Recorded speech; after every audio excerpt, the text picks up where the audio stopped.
Okay, hey everybody, welcome back to the Chaotic Little Book Corner. I am so excited to talk to you about this book. I'm really excited that Normal People got pushed out of the top spot. So, there's that.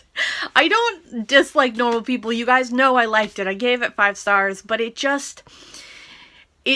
didn't feel like my 5-star final book of the year book. It didn't have all those levels that I love, and it didn't have everything that was sort of like my style. It was just about the writing and the ideas and the relationships.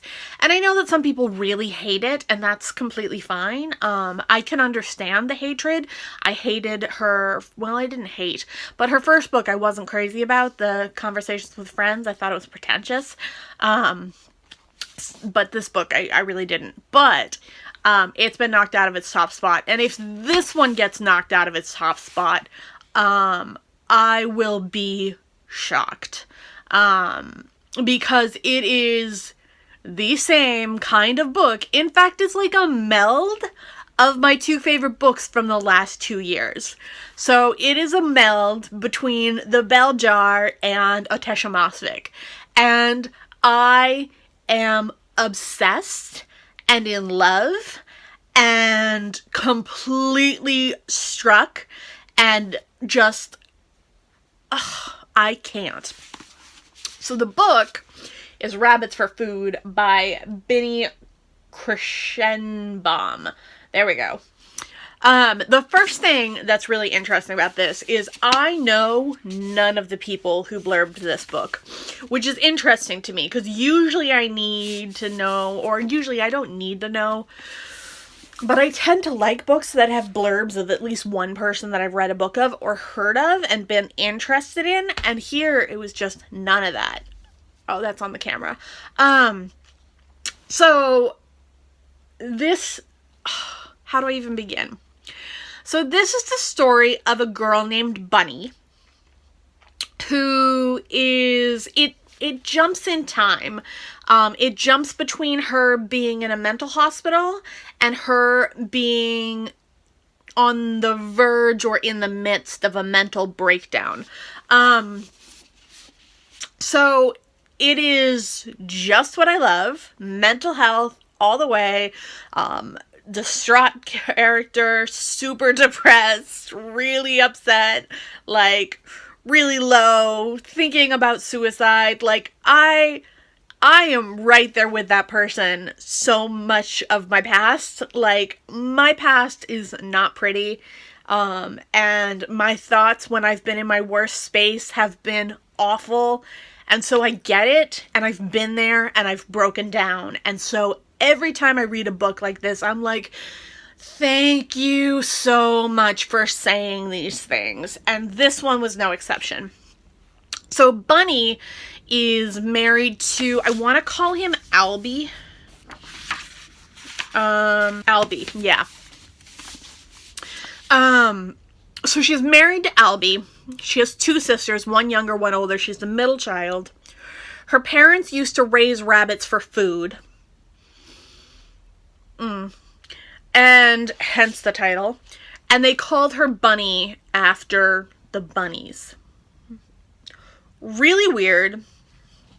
Really messed up. The family dynamic is insane and really, really just not okay. Bunny is genuinely different than everybody else. And a lot of people, or her siblings at least, dislike her. Other people just know that she's super depressed and super low, and they're doing nothing to help her or get her out of it. They're literally just leaving her alone and trying to avoid her drama. She's lost her best friend. She's lost her cat, which sounds really, really small to lose your cat, but she has no children. So her cat was her baby, and it dies of stomach cancer, and it spirals her. It's the first little stone that starts the spiral, and it begins a downward slope. And when we meet her, she's on the couch. She hasn't showered. She's not eating. She's really depressed. She has these thoughts of death. She wants to die, but she doesn't want to kill herself. So she's in this headspace where she doesn't want to live, but she doesn't want to be the one to do it. She keeps hoping that something will happen that will allow her to go without her having to do it. And it's not because she thinks it's bad, not because she thinks it's wrong exactly. She has mixed feelings about it and calls it a mortal sin at least once. But genuinely, she just doesn't want to put in the effort. She's beyond that point. She's beyond that sadness. And if you've ever been depressed to the point of suicidal ideations, and then you've gone past it, and you've gotten to the point where the effort seems too much for you, you'll understand what I'm talking about. And if you haven't been there, then I hope you never get there, because it is the scariest place to be. It is so draining and exhausting. So anyway, this book is really relevant to the mental health field now. It takes place in 2009. She talks about her days where she can't get out of bed, her days where she meets her sister and says something that's not entirely nice, and then her sister makes jabs at her about how nobody likes her. Friends are emailing her, telling her everyone has bad days, just pull yourself up.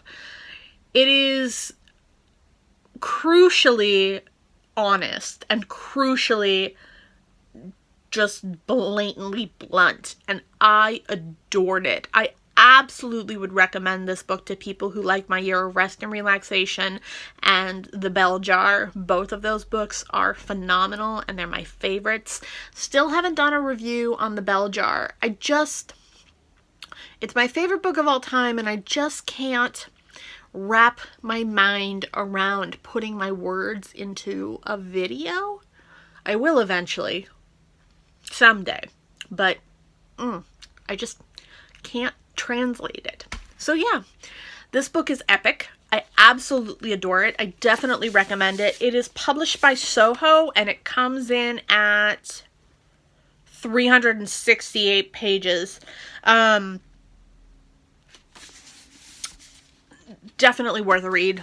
Really enjoyed it. There's some things in it that are really depressing, and I would say if you're in a bad headspace and you're not like me, where reading about similar bad headspaces helps, I wouldn't go for it at the moment. I would wait till you're in a better headspace. But if you're like me and reading about similar experiences helps you, then I would definitely go for it. It's really worth it. So yeah, those are my books. Oh, no, that is only one book. So that is the book that is going to be my favorite of the year. I am pretty sure. I'm very excited about it. I'm absolutely in love with it, and I'm so stoked, and I can't wait to talk to other people about it. If you've read it, please give me some conversation. I would love to talk to you. You can email me, or you can comment in the comment section, whatever you would like. I want to say thank you to my Patreon. Thank you so much. I love you all dearly. If you'd like to support me on Patreon, I will link it down in the doobly-doo. I'll talk to you in the comments, and I'll see you in my next video. Bye.